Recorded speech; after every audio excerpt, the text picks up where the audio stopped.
Okay. Joining us now is Congressman Jake Auchincloss of Massachusetts. Congressman, thank you. You served as a Marine in this region, and you follow these things very closely. What's your top-line assessment of the situation in Syria? Good morning. Thanks for having me on.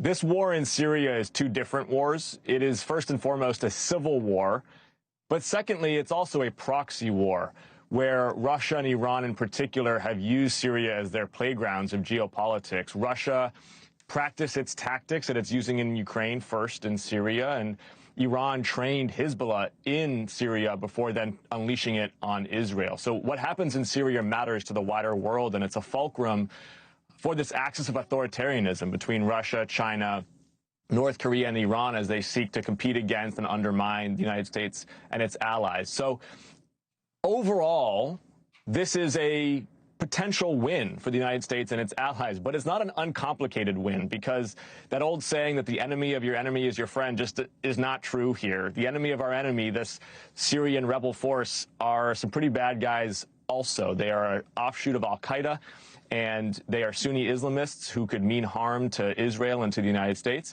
And so our core strategic priority going forward is that no other outside power, whether it's al-Qaeda, whether it's Russia, whether it's Iran, whether it's Turkey, should be able to dictate the governance of Syria. The Syrian people themselves should be able to do so, and it should be consonant with the security of the Kurdish and the Israeli people.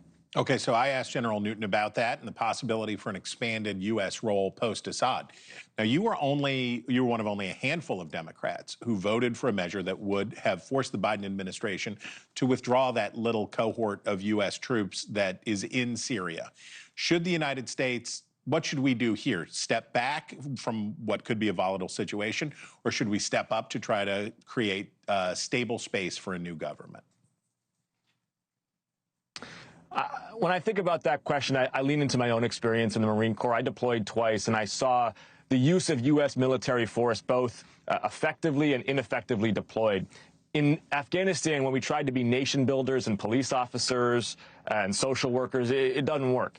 In Panama, where I deployed with special operations and where we worked by, with, and through Panamanian public forces to help strengthen their own public order, it worked very effectively. So to the degree that U.S. troops in Syria are working through credible and established Syrian forces that represent the will of the people, I think that they can be force multipliers that help push back on Iranian or Russian or Turkish influence. But we should not be in the nation-building business. Okay, the fall of Assad has far-reaching consequences, even here into domestic politics. You're one of many folks here in Washington who have been critical of President-elect Donald Trump's pick to serve as Director of National Intelligence, former Congresswoman Tulsi Gabbard. One of the biggest bipartisan concerns about Gabbard is her apparent soft spot for the Assad regime, even going to Syria to sit down with him after he had used chemical weapons on his own people. And that was a sort of a piece with a more sympathetic view of Russia's geopolitical ambitions. How do these events affect her nomination?